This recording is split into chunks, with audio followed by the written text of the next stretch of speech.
Alhamdulillah nahmaduhu wa nasta'inuhu wa nastaghfiruhu wa nu'minu bihi wa natawakkalu alayhi wa na'udzu billahi min shururi anfusina wa min sayyiati a'malina. من يهده الله فلا مضل له ومن يضلله فلا هادي له ونشهد أن لا إله إلا الله وحده لا شريك له ونشهد أن سيدنا ومولانا محمدا عبده ورسوله أرسله بالحق بشيرا ونذيرا بين يدي الساعة من يطع الله ورسوله فقد رشد واهتدى ومن يعصهما فقد ضل وغوى. أما بعد فأعوذ بالله من الشيطان الرجيم. بسم الله الرحمن الرحيم. فاستجاب لهم ربهم أني لا أضيع عمل عامل منكم من ذكر أو أنثى بعضكم من بعض فالذين هاجروا وأخرجوا من ديارهم وأوذوا في سبيلي وقاتلوا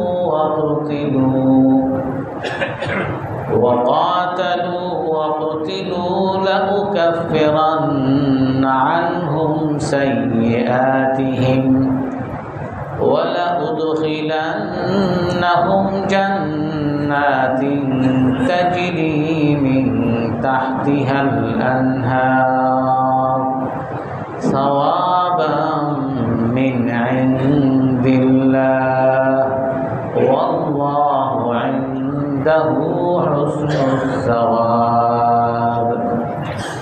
لا يغرنك تقلب الذين كفروا في البلاد متاع قليل ثم مأواهم جهنم وبئس المهاد. صدق الله العظيم. وقال النبي صلى الله عليه وسلم أنا أول من يفتح له باب الجنة فإذا امرأة تبادر بالباب فقلت ما لك من أنت فقالت أنا امرأة قعدت على أيتام لي أو كما قال عليه الصلاة والسلام. সম্মানিত মুসল্লিয়ানে কেরাম, আজ আমরা ইসলামে নারীদের অবদান এই বিষয়ে আমরা আলোচনা করব। আল্লাহ তাআলা কোরআনে কারীমের মধ্যে বলেন, ফাল্লাযীনা হাজারু ওয়া উখরিজু মিন দিয়ারিহিম। এই দুই আয়াত আগে আল্লাহ তাআলা বলেন যে মানুষ চিন্তাশীল যারা, চিন্তা করতে করতে এক পর্যায়ে তারা বলে, রব্বানা মা খালাকতা হাদা বাতিলা, হে আল্লাহ, আপনি আকাশ, পাতাল, সমুদ্র, পাহাড়, পর্বত, মানুষ, সৃষ্টিজীব, এগুলো অনর্থক সৃষ্টি করেন নাই। এগুলো সৃষ্টির পিছনে আপনার রহস্য আছে। এরপরের আয়াতে আল্লাহ তাআলা বলেন যে মানুষ যখন নবীদের কথা শুনে তখন তারা বলে, রব্বানা ইন্নানা আমান্না, হে আল্লাহ, আমাদের নবী এসে বলেছেন যে আপনি এগুলো কেন সৃষ্টি করছেন, আর সেই জন্য আমরা আপনার উপর ঈমান এনেছি। ফাগফির লানা ওয়া কাফির আন্না সাইয়্যাতিনা ওয়া তাওফানা মা'আল আবরার, এবং আপনার রাসূলের উপর ঈমান এনেছি, অতএব আপনি আমাদেরকে ক্ষমা করেন এবং ভালো মানুষদের সাথে আমার জীবন মরণ দান করেন। এরপর আল্লাহ তাআলা বলেন, ফাস্তাজাবা লাহুম রাব্বুহুম আন্নী লা উযীউ আমালা আমিলিন মিনকুম মিন যাকারিন আও উনসা। আল্লাহ তাআলা তোমাদের পালনকর্তা, তোমাদের দোয়া কবুল করেছেন, তোমাদের ডাকে সাড়া দিয়েছেন। আর আল্লাহ তাআলা ডাকে সাড়া দিয়ে কি বলেন, লা উযীউ আমালা আমিলিন মিনকুম মিন যাকারিন আও উনসা, আমি তোমাদের কোনো মানুষের, কোনো কর্মীর কোনো কর্মকে আমি ব্যর্থ করি না। যে তোমাদের যে কোনো কাজই করুক, প্রতিটা কাজের মূল্য আমার কাছে আছে, কোনো কাজকে আমি ব্যর্থ করি না। আমালা আমিলিন মিনকুম মিন যাকারিন আও উনসা, এই কর্মী সে পুরুষ হোক নারী হোক, যে কোনো কাজই করুক, প্রতিটা কাজের মূল্য আমার কাছে আছে, কোনো কাজকেই আমি ব্যর্থ বলি না, ব্যর্থ করি না। বা'দুকুম মিন বা'দ, তোমরা একে অপরের অংশ, পুরুষ নারী পৃথিবীর যত মানুষ আছে সবাই তোমরা একে অপরের অংশ। ফাল্লাযীনা হাজারু ওয়া উখরিজু মিন দিয়ারিহিম, অতএব যারা হিজরত করে, আল্লাহর জন্য তার ঘর বাড়ি সম্পদ ত্যাগ করে, ওয়া উখরিজু মিন দিয়ারিহিম, যাদেরকে তাদের বাড়ি থেকে বিতাড়িত করা হয়েছে আল্লাহর জন্য, ওয়া উযু ফি সাবিলি, যাদেরকে আমার রাস্তায় কষ্ট দেওয়া হয়েছে, আমার কারণে যে কষ্ট পাইছে, ওয়া কাতালু ওয়া কুতিলু, যারা জিহাদ করেছে, যারা নিহত হয়েছে, লা উকাফিরান্না আনহুম সাইয়্যাতিহিম, আমি তাদের সকলের পাপ সমূহকে ক্ষমা করে দিই।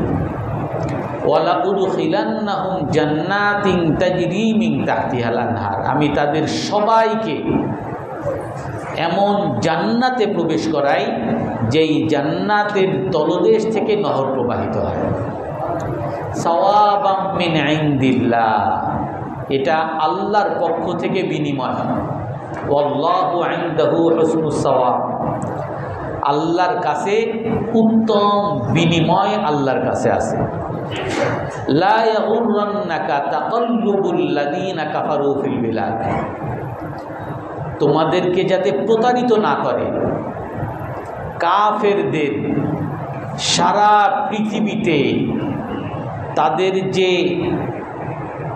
চলন ভলন, তাদের যে ফ্যাশন, তাদের মডেল, তাদের উঠা বসা, তাদের হ্যাডম, তোমাদেরকে যাতে প্রতারিত না করে। অর্থাৎ তোমরা যাতে এই কাফেরদের চলাফেরা, তাদের ধনাঢ্যতা, প্রাচুর্যতা, উন্নতি দেখে প্রতারিত না হও, যে এরা এত ধনী, এরাই তো সফল, আর যারা হিজরত করে, যারা বিতাড়িত হয়, যারা কষ্ট পায়, যারা নিহত হয়, এরা তো সব ব্যর্থ। যদিও আল্লাহর জন্য করুক, এরা তো সব হুজুর পার্টি, এরা তো গরিব, এরা তো দরিদ্র, এরা তো অসহায়, তো এরা ব্যর্থ, আর যারা কাফের মুশরিক, সব জায়গায় বড়লোকি দেখায়, সব জায়গায় মাস্তানি করে, সন্ত্রাসী করে, রাহাজানি করে, আর যার কথার উপরে কেউ কথা বলতে পারে না, এরাই তো সফল। এর মধ্যে যাতে তুমি প্রতারণায় না পড়ে যাও। তো আল্লাহ তাআলা এই আয়াতের দ্বারা পৃথিবী সৃষ্টির উদ্দেশ্য বলছেন এবং পৃথিবী সৃষ্টিকে, যে আসমান জমিন যা কিছু সৃষ্টি করছেন, এগুলো কোনো কিছুই অনর্থক সৃষ্টি করেন নাই এবং এইগুলো সব আল্লাহ তাআলা সৃষ্টি করছেন। আর এইগুলো সব মানুষের সেবায় নিয়োজিত রাখছেন।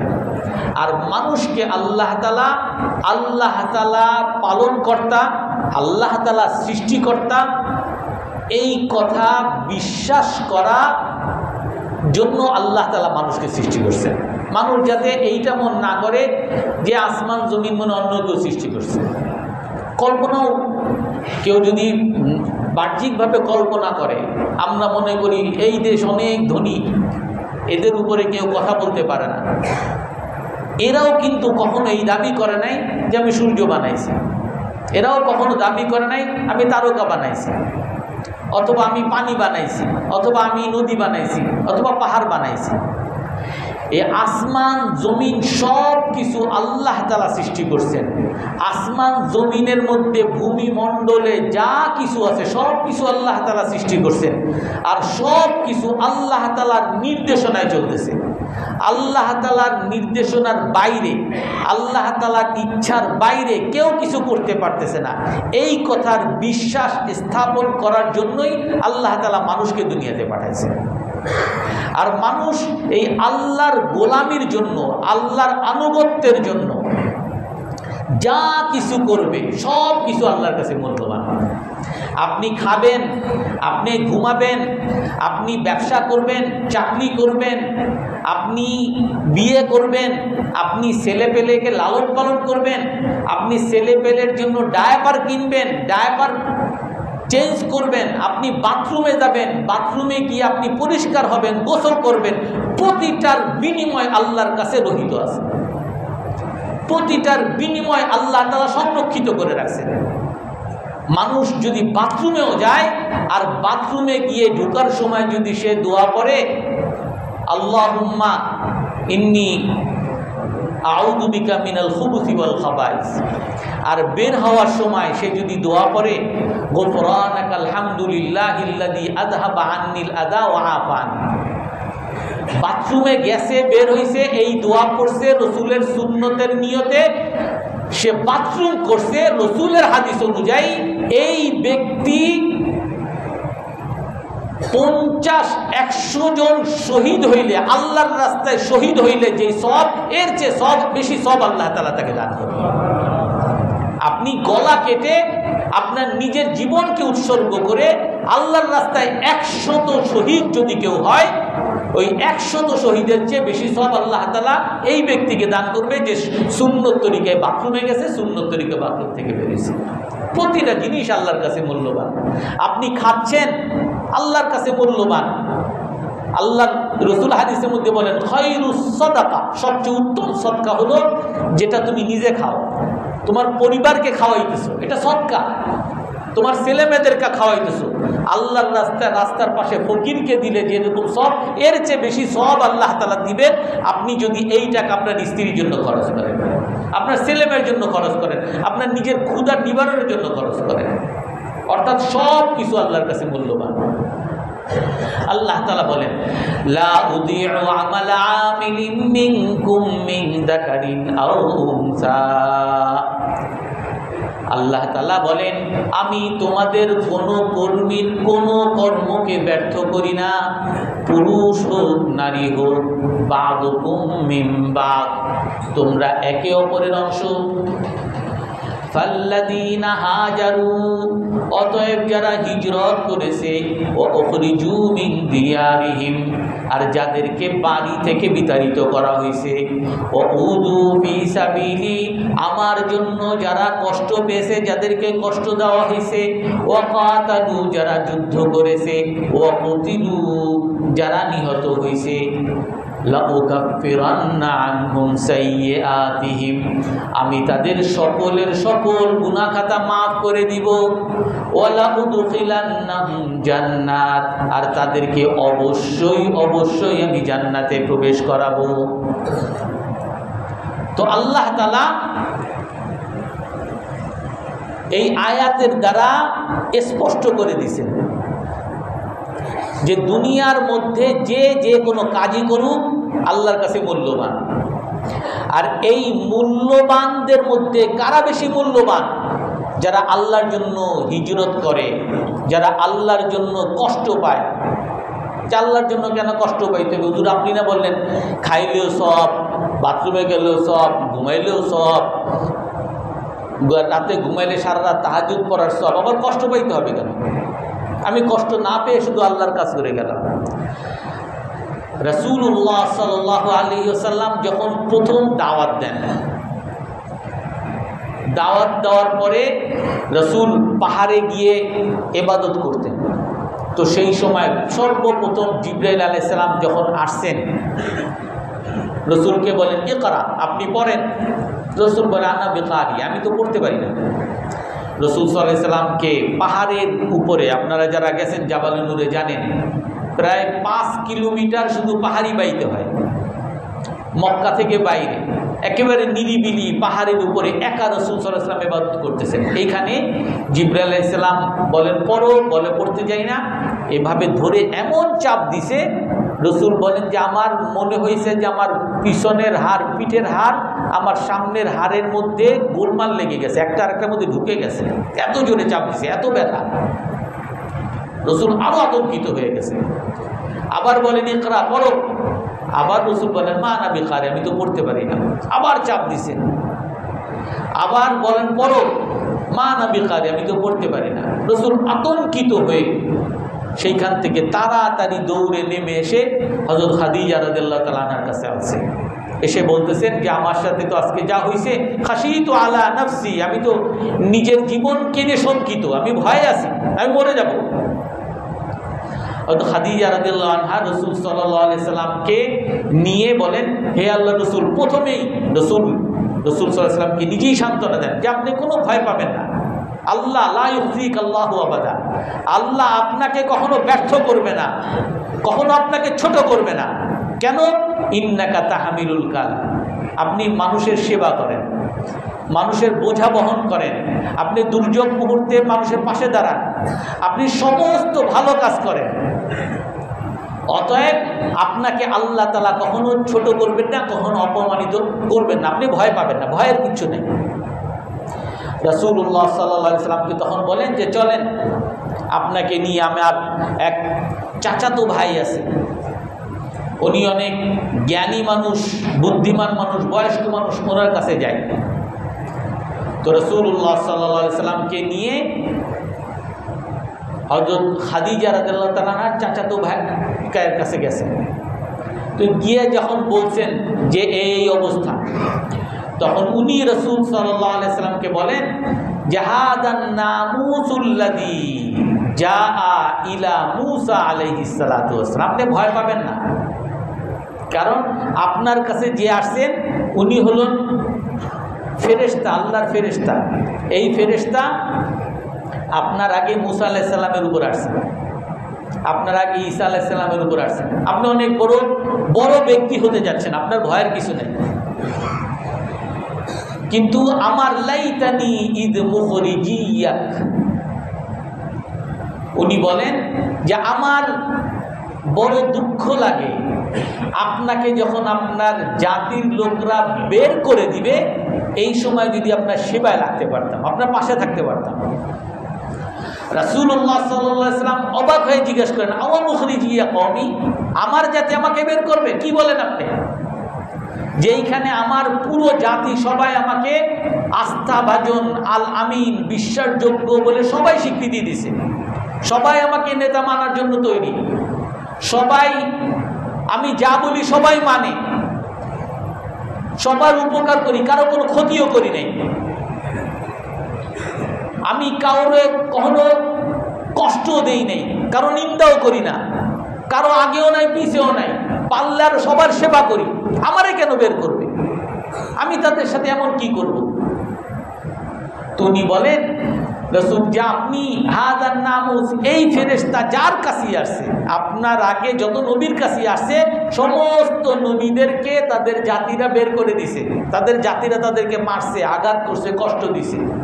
কারণ এই নবুয়ত এমন একটা কাজ যেই নবুয়তের সাথে কষ্ট পাওয়া এটা অঙ্গাঙ্গিভাবে জড়িত। এই দাওয়াতের কাজ এমন একটা কাজ, এই কাজের সাথে কষ্ট পাওয়া অঙ্গাঙ্গিভাবে জড়িত।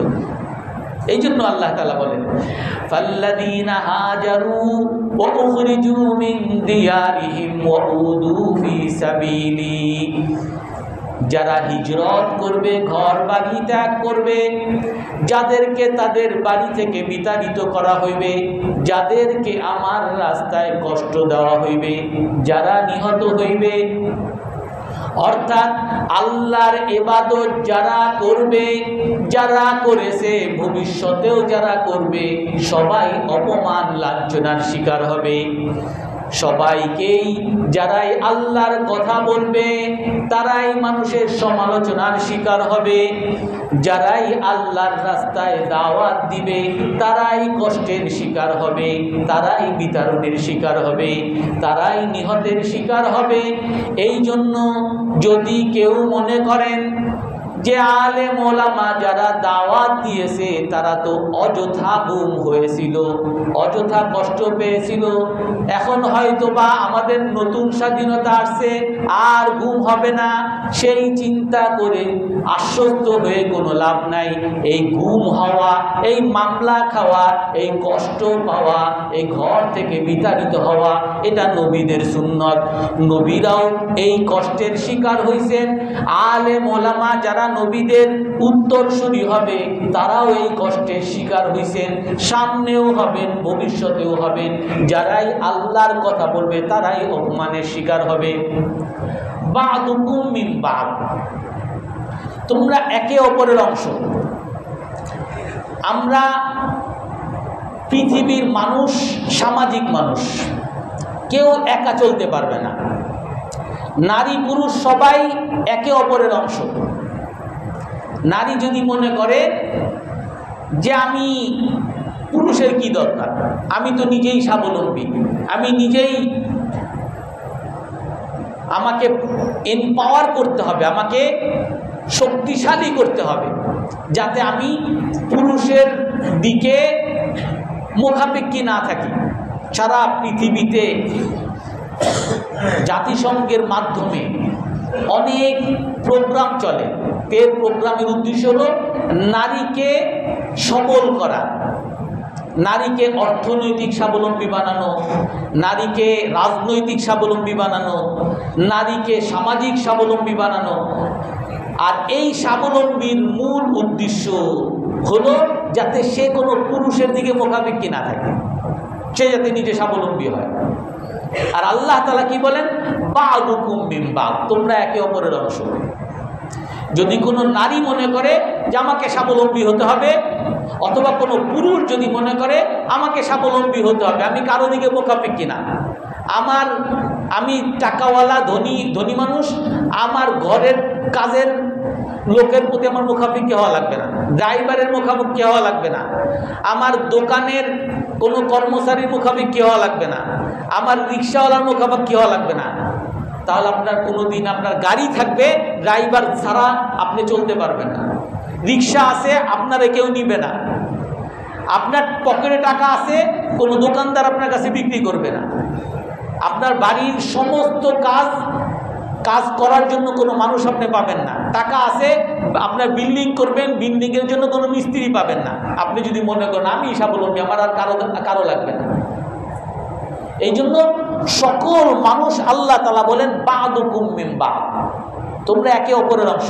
নারী পুরুষের অংশ, পুরুষ নারীর অংশ। আর ইসলাম এটাই শিক্ষা দিছে যে নারী পুরুষের অধিকারগুলো পূরণ করবে আর পুরুষ নারীর অধিকারগুলো পূরণ করবে। নারী কখনো এটা মনে করতে পারবে না যে আমি স্বাবলম্বী, আমার পুরুষের দরকার নেই। আর পুরুষও কখনো মনে করতে পারবে না নারী কিছুই করে না। নারী ঘরের এই কাজের কি করে? কোনো কিছুই করে না, আর তারা আমার লাগবে না। এরকম যদি চিন্তা ভাবনা কারোর মধ্যে আসে, তখন এটা ইসলামী চিন্তা ভাবনা আসবে না। এই জন্য নারী পুরুষ সকলের দায়িত্ব আল্লাহর ইবাদত করা। আর এই ইবাদত ইবাদতুল হাওইয়া বলে। আপনার বিশেষ ইবাদত, বিশেষ ইবাদত কোনটা? প্রথম ইবাদত, আপনি যদি শক্তিশালী হন, আপনার প্রথম ইবাদত আপনার এই শক্তিকে আল্লাহর গোলামিতে ব্যয় করা। অর্থাৎ যত মানুষের অধিকার আদায়ের ক্ষেত্রে আপনার এই শক্তি কাজে লাগতে হবে, সকল জুলুম নিবারণের ক্ষেত্রে আপনার এই শক্তি কাজে লাগতে হবে। এটাই আপনার উপরে দায়িত্ব। একটা অসহায় মানুষকে মারতেছে দেখতেছেন, আর আপনি শক্তিশালী লোক, আপনি চুপ করে রইলেন, তার মানে আপনার প্রথম ইবাদত আপনি করলেন না। আপনি নামাজ পড়তেছেন, এই নামাজ আপনার প্রথম ইবাদত না। প্রথম ইবাদত আপনার এই শক্তিকে কাজে লাগানো। আপনি টাকাওয়ালা, আপনার টাকাওয়ালা হলে আপনার প্রথম ইবাদত এই টাকাকে আপনার আল্লাহর ইবাদতে কাজে লাগানো।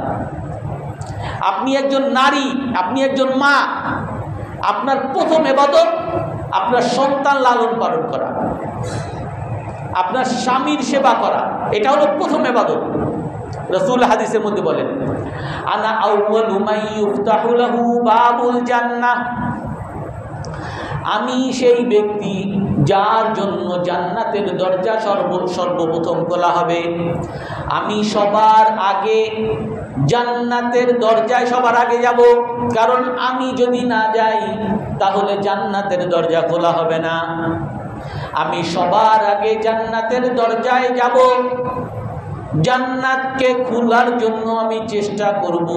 ফাইদা ইমরাআতুন তুবাদিরুনি, যখন আমি সর্বপ্রথম জান্নাতে যাওয়ার জন্য গেটে যাব, সেই সময় আমি দেখব এক মহিলা আমার সাথে ধাক্কাধাক্কি করতেছে।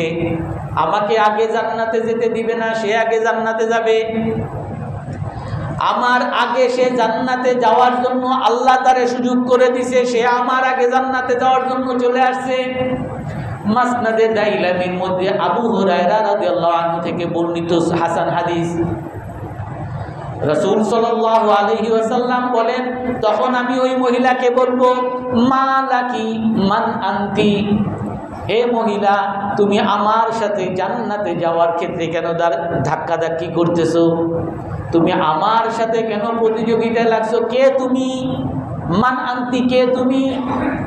সেই মহিলা তখন উত্তর দিবে, আনা ইমরাআতুন কাতু আলা আইতামিন লি, আমি হলাম সেই মহিলা, যেই মহিলা আমার এতিম সন্তানদের জন্যই আমার জীবনকে উৎসর্গ করেছি। অর্থাৎ আমার ছেলে পেলেদের লালন পালন করেছি। আমার স্বামী মারা গিয়েছিল, আমার ছেলে পেলেদের লালন পালনের জন্য আমার জীবনকে আমি উৎসর্গ করেছি।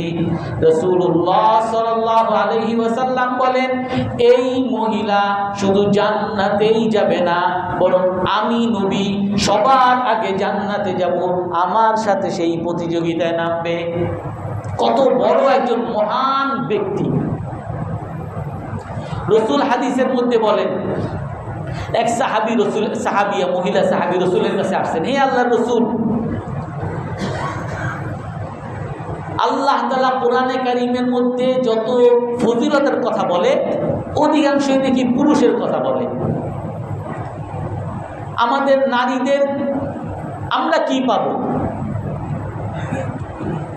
পুরুষরা জিহাদ করে, পুরুষরা বাইরে চাকরি বাকরি করে, পুরুষরা ব্যবসা বাণিজ্য করে, পুরুষরা রাষ্ট্র চালায়, পুরুষরা সেনাবাহিনীতে কাজ করে, পুরুষরা নামাজ মসজিদে সবসময় পড়ে। তো সবই তো পুরুষরা করে, আমাদের কি হবে? রাসূলুল্লাহ সাল্লাল্লাহু আলাইহি ওয়াসাল্লাম তখন বলেন, আইয়াতুহাল মারআ ইলামি ওয়া আলিমি মান ওয়ারাআকি ফি, হে মহিলা, তুমি জেনে রাখো এবং তোমার পিছনে যত মহিলার আছে সকল মহিলাকে এই কথা জানিয়ে দাও, সকল মহিলাকে জানিয়ে দাও।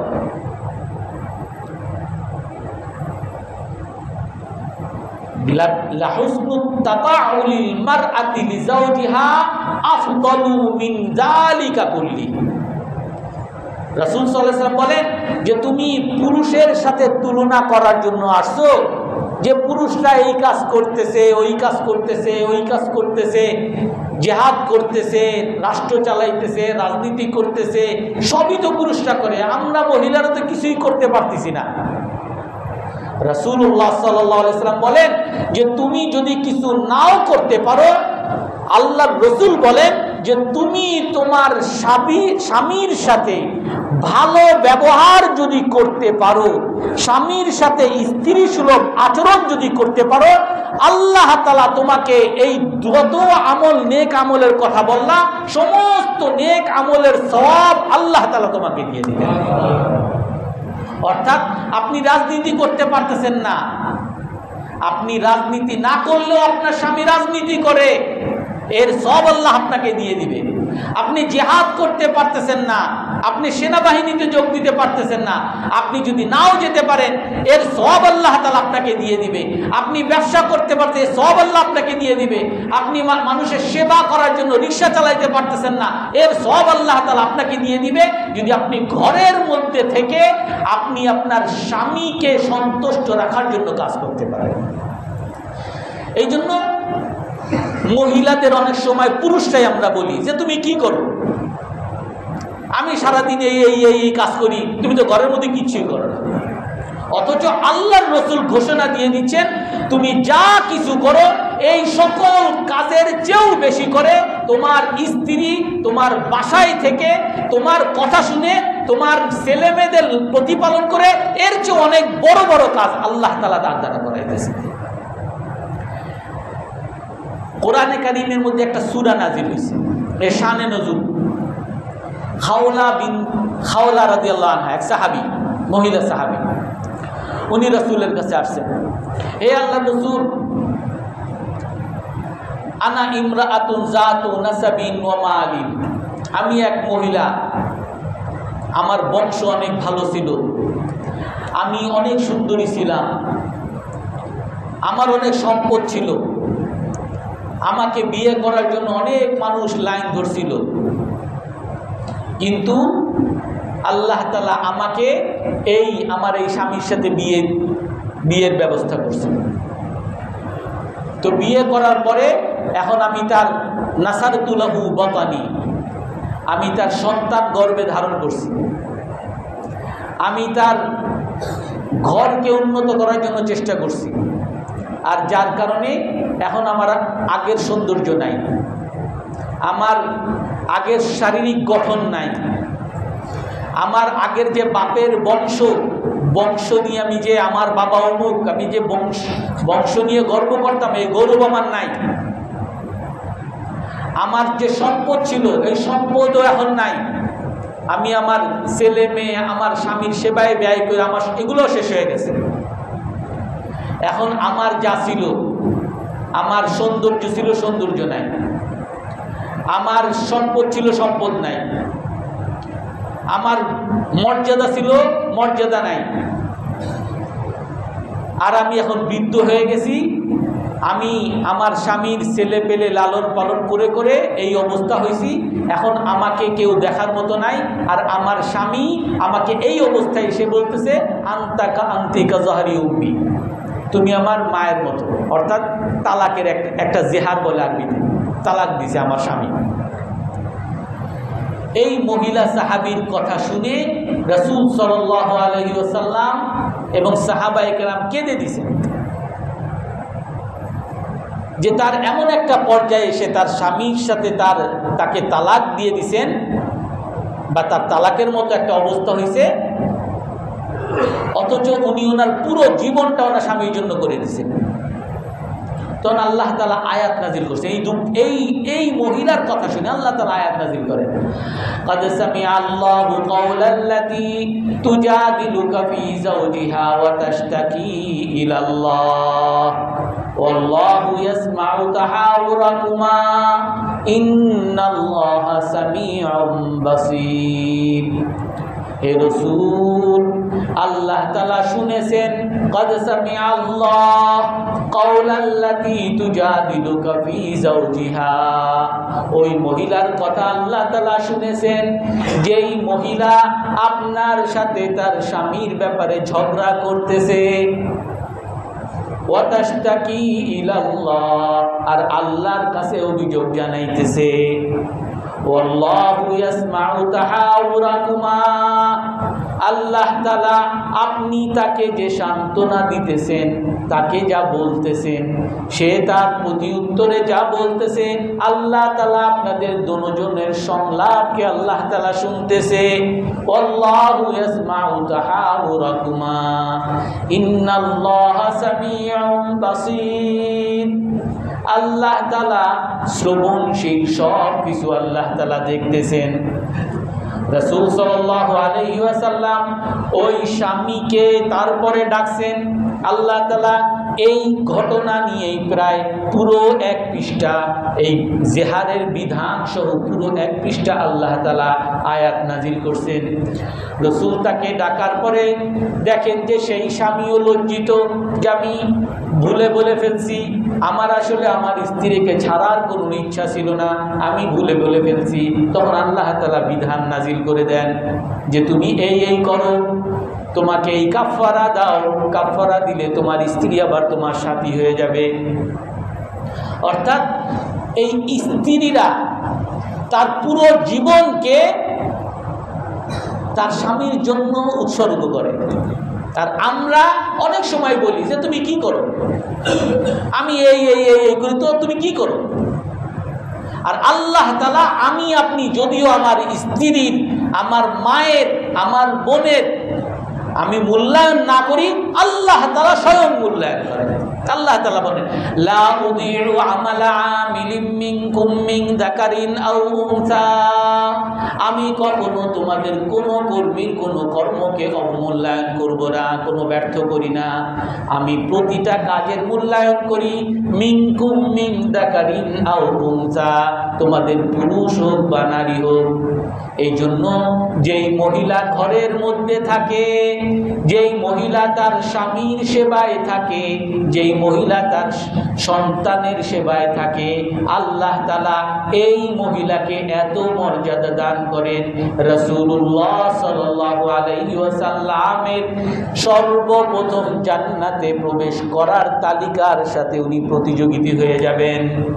এত বড় আল্লাহ তাআলা তাকে মর্যাদা দান করেন। এই জন্য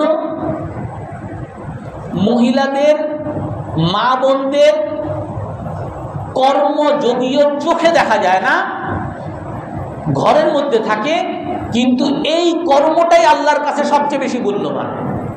আর আমরা এখন বর্তমান যুগে আমাদের চোখে আঙ্গুল দিয়ে দেখানো হয়। বর্তমান আমরা দেখতে পাচ্ছি এখন যে আমাদের মেয়েদের যে মূল যে কাজ, প্রথম ইবাদত তার সন্তানদের লালন পালন, তার স্বামীর সংসার, যে মূল যে কাজ, প্রথম ইবাদত, এই নারীর প্রথম ইবাদত ছেড়ে দেওয়ার কারণে, এইটাকে প্রথম মনে না করার কারণে উনি মনে করে ওনার চাকরিটা অনেক দায়িত্ব, ওনার রাজনীতিটা বড় দায়িত্ব, অথবা ওনার সমাজ সেবা বড় দায়িত্ব, অথবা ওনার বাড়ি গাড়ি করা খুব দায়িত্ব। এই প্রথম ইবাদতকে প্রথম ইবাদত মনে না করে যখন এটাকে দ্বিতীয়, তৃতীয়, চতুর্থ ইবাদত মনে করা শুরু করছে, আমরা এখন বর্তমান সমাজে এর কুফল আমরা বর্তমান সমাজে দেখতে পাচ্ছি। এখন আপনারা সবাই জানেন, আপনারা সবাই পড়েন, আমি আমার দেশ পত্রিকায় বেশ কয়েকদিন আগেও দেখলাম, ফেস দ্য পিপলে দেখলাম, তারা ঢাকা শহরের জরিপ করছে। ঢাকা শহরের মধ্যে কিশোর যুবকদের মধ্যে অধিকাংশ কিশোর বর্তমানে মাদকাসক্ত। আর কেমন মাদকাসক্ত? এই মাদকের টাকার জন্য নিজের বাবাকে হত্যা করছে, এরকমও পেপার আসছে 2 দিন আগে। শুধু মাদকাসক্ত যে তাই না, এই ছেলেপেলেরা অকর্ম, ধর্ষণ, শুধু ধর্ষণ, অকর্ম, যৌন কাজ এইগুলোর মধ্যে লিপিবদ্ধ না, শুধু লিপ্ত না, বরং আরো ভয়াবহ যে ঢাকা শহরে সমকামিতার বিরাট অনেকগুলো গ্রুপ নাকি তৈরি হয়েছে। ঢাকা শহরের মধ্যে সমকামিতার অনেকগুলো গ্রুপ তৈরি হয়েছে। ধর্ষণ, বেবিচার এগুলো তো আছেই। আর এইগুলো যদি আমরা বিশ্লেষণ করি, আমরা দেখব মূল সমস্যা হলো ওই যে মায়ের প্রতিপালন, মায়ের লালন পালন নাই, বাবা মায়ের শাসন নাই। বাবা মায়ের লালন পালন যখন একটা বাচ্চা থেকে উঠে যায়, তখন সেই বাচ্চা বিভিন্নভাবে বিভিন্ন খারাপ কাজে লিপ্ত হয়ে যায়। বাবা মায়ের শাসন কি? এক আলেম এক জায়গায় লিখছেন যে বাবা মায়ের মুখ দ্বারা কোনো শাসন করার দরকার নেই। কোনো বাবা মা যদি কখনো মুখ দ্বারা কিছু না বলে, লাঠি দ্বারা কোনো শাসন নাও করে, কখনো যদি নাও করে, তারপরও ওই বাবা মা সে তার বাসায় কিভাবে চলে, কিভাবে কথা বলে, কিভাবে আচরণ করে, এটাই বাচ্চার জন্য শাসন। প্রতিটা শিশু দেখে বাবা মিথ্যা কথা বলে না, সত্য কথা বলে। প্রতিটা শিশু দেখে মা বাবার কথা শুনে নাকি শুনে না, বাবার সাথে ঝগড়া করে। প্রতিটা শিশু দেখে বাবা সারাদিন সিনেমা নিয়ে থাকে নাকি ভালো কোনো কাজ করে, মা সারাদিন নাটক নিয়ে থাকে, সিরিয়াল নিয়ে থাকে, না ভালো কোনো কাজ করে। প্রতিটা শিশু দেখে তার বাবা মা কি কি খারাপ কাজ করে। প্রতিটা শিশু তার বাবা মা যা করে এইগুলো তার বাবা মা করতে বলুক আর না বলুক, এইগুলাই বাচ্চারা শিখতেছে। বাবাকে সিগারেট খাইতে দেখে, ছেলেও সিগারেট খাবে। মাকে উলঙ্গপনা করতে দেখবে, মেয়েরা উলঙ্গপনা করবে। এই জন্য বাবা মায়ের শুধু কাজ, সে যে চুপচাপ থেকে যে কাজ করে, এই কাজগুলো, তার আচরণগুলোই তার বাচ্চার জন্য তার বিয়ে। এই জন্য প্রতিটা বাবা মাকে সর্বপ্রথম আল্লাহর গোলাম হতে হবে, রাসূলুল্লাহ সাল্লাল্লাহু আলাইহি ওয়াসাল্লামের অনুসারী হতে হবে। আজকে আপনারা সবাই জানেন বাংলাদেশে তালাকের প্রচলন, তালাকের পরিসংখ্যান মারাত্মক হারে বেড়ে গেছে। এটা তো তালাক, তালাকের বাইরে সামাজিক বা সাংসারিক কলহ, পারিবারিক কলহ প্রতিটা ঘরে ঘরে। স্বামী স্ত্রীকে ভালোবাসে না, স্ত্রী স্বামীকে ভালোবাসে না, স্বামী স্ত্রীকে সম্মান করে না, স্ত্রী স্বামীকে সম্মান করে না। মালয়েশিয়ায় একটা সময় এরকম হয়েছে, আমি একটা বইতে বললাম। মালয়েশিয়ায় একটা সময় তালাকের হার যখন বেড়ে যাওয়া শুরু হয়েছে, সরকারিভাবে তারা কিছু প্রতিষ্ঠান খুলছে এবং তারা শর্ত করে দিছে বিয়ের আগে প্রতিটা ছেলে আর মেয়েকে ওই কোর্স নিতে হবে, 6 মাসের কোর্স, 1 মাসের কোর্স, এটা নিতে হবে। আর এইখানে মূলত শেখানো হয় একজন স্বামী তার কি কি কর্তব্য, একজন স্ত্রী তার কি কি কর্তব্য, একজন স্বামী তার কি কি পাওনা, একজন স্ত্রী তার স্বামীর কাছ থেকে কি কি পাওনা, তাদের সংসারের মধ্যে ভালোবাসা গড়ার ক্ষেত্রে দুজনের কি কি করণীয়, এই সব তাদেরকে ট্রেনিং দিয়ে তারপরে তাদেরকে বিবাহের পিড়িতে, বিয়ের আগে এই সার্টিফিকেট তাদেরকে নিতে হবে। অর্থাৎ এই সংসারের বাবা মা এরা যে পুরো জাতির একটা কারিগর, পুরো জাতি হয়তোবা উন্নত বানাবে অথবা এই বাবা মা পুরো জাতিকে ধ্বংস করবে। কুল্লু মাউলুদিন ইউলাদু আলা ফিতরাতিল ইসলাম। রাসূল হাদিসের মধ্যে বলেন প্রতিটা সন্তানকে আল্লাহ তাআলা ইসলামের উপরে মুসলমান বানায় দুনিয়াতে পাঠায়। ফাআবাওয়াহু ইউহাউইদানিহি, তার বাবা মা তাকে ইহুদি বানায়। ওয়া আবাওয়াহু ইউনাসসিরানিহি, তার বাবা মা তাকে খ্রিস্টান বানায়। তার বাবা মা তাকে নাস্তিক বানায়, তাকে অগ্নি পূজক বানায়। প্রতিটা শিশু দুনিয়াতে নিষ্পাপ হয়ে আসে, সে মাদকাসক্ত চিনে না। আমরা অনেক ছেলেকে, আপনার ছেলেকে আপনি দেখান, আপনি যে সিগারেট খান এটা আপনার ছেলেকে দিয়ে দেখেন, ছেলে খাইতেই পারবে না। আল্লাহ তাআলা এই মানসিকতা দিয়েই আল্লাহ তাআলা তাকে পাঠান নাই। আল্লাহ তাআলা মুসলমান ভালো মানুষ নিষ্পাপ করে বানায়, আর এই বাবা মা আমরা এদেরকে খারাপ বানাই, মাদকাসক্ত বানাই, আমরা এদেরকে ব্যভিচারী বানাই, আমরা এদেরকে চোর বানাই, আমরা এদেরকে ডাকাত বানাই, আমরা এদেরকে দুর্নীতিবাজ বানাই, আমরা এদেরকে খারাপ বানাই। এই জন্য এই বাবা মায়ের দায়িত্ব হলো একটা জাতি গড়া। আর যদি এই দায়িত্ব সম্পর্কে যদি আমরা সচেতন না হই, আপনি বিরাট সেমিনার করতে পারবেন, বিরাট দেশ পরিবর্তনের জন্য অনেক পরিকল্পনা করতে পারবেন, 5 বছরের পরিকল্পনা করতে পারবেন, সরকারের পর সরকারের সংস্কার ঘোষণা করতে পারবেন, কিন্তু এই মাদক কখনো নির্মূল করতে পারবেন না, এই ব্যভিচার নির্মূল করতে পারবেন না, এই দুর্নীতি নির্মূল করতে পারবেন না, এই খারাপ কাজ নির্মূল করতে পারবেন না। এগুলো করতে হলে এই বাবা মা থেকে শুরু হইতে হবে। এই জন্য আমরা আমাদের দায়িত্ব পালন করব তো ইনশাআল্লাহ। আল্লাহ তাআলা আমাদের সকলকে আমল করার তৌফিক দান করুন।